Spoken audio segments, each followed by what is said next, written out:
to the beginning of your research of why you decided to work with animal hair and animal fibre. You're saying it's about the relationship between you and the animal and that narrative and storyline. So maybe let's start making your own action research, whether that's activities that you do with your dog. Maybe it's you go on a dog walk with it every day at a certain time. Let's start documenting that process, whether it's by video or just taking photographs.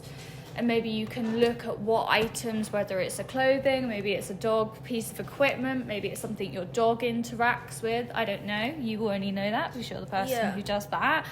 Document that for maybe a week or so, and then look back at that exchange between you and the animal and see if there's any patterns that become repetitive in regards to products or what you're both having a relationship with, and then from that you can then decide, I want to make that product based on that. Do you see what I mean? So it has a direct relationship to what your idea and the theme is about, rather than just for the sake of it making a hair clip for the sake of making a product.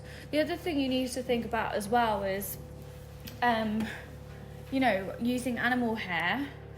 Obviously your project is focused about that material specifically, so maybe you need to think about the production of that as well, because I'm guessing you're doing this from the hair that your animal is molting, right?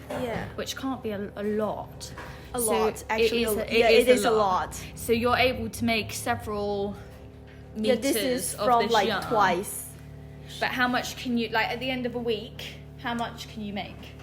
Like, for example, I worked with you last year when you did your fan project, and you used meters and meters and meters of yarn to knit your structure, right? Are you producing that amount of yarn? No, right, exactly. So you also need to think about, okay, the focus is on this material, but there's also restrictions working with this material, in the sense that you can't just buy a 90 meter cone of it, so that's also going to impact that's also I'm kind of like scared of. That's why for my unit hair I'm thinking, rather than just using animal fur, because I'm more doing like the memorize and the memorial between the owner and the pet, so I'm thinking for unit hair, rather than using animal fur, I can just focus on animals. What could I use, like textile techniques to make product for animals? I think that I get what you're saying, but I think also there's an ethical mindset that you have to use with this as well, because if you're not just, I don't know if you're saying that you're not just going to use dog hair, but maybe you're thinking of other animal hair. Obviously there's a whole question behind using fur and the ethics of that and whether it being sustainable, so you also need to be mindful of that as well, because obviously, like for example, a lot of designers don't use real fur within their work anymore because it's quite upsetting to a lot of people. So you need to think of that as well, in regards to, like, don't just think, I'm gonna choose any animal fur because I can't basically make enough dog fur, so I'm gonna choose something else to then make a big product. Maybe you need to think about, how else can I bring the theme of narrative into my project, not just through material. Like I'm saying, you're already a very able maker, and I know that you're very able in terms of your knitting techniques. So think about ways that you can push that skill set, not just by using material that's directly animal related, if that makes sense. Yes, I get that.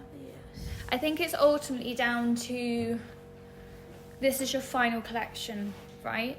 So at the end of your year, you're going to showcase this product, and that represents you as a product designer.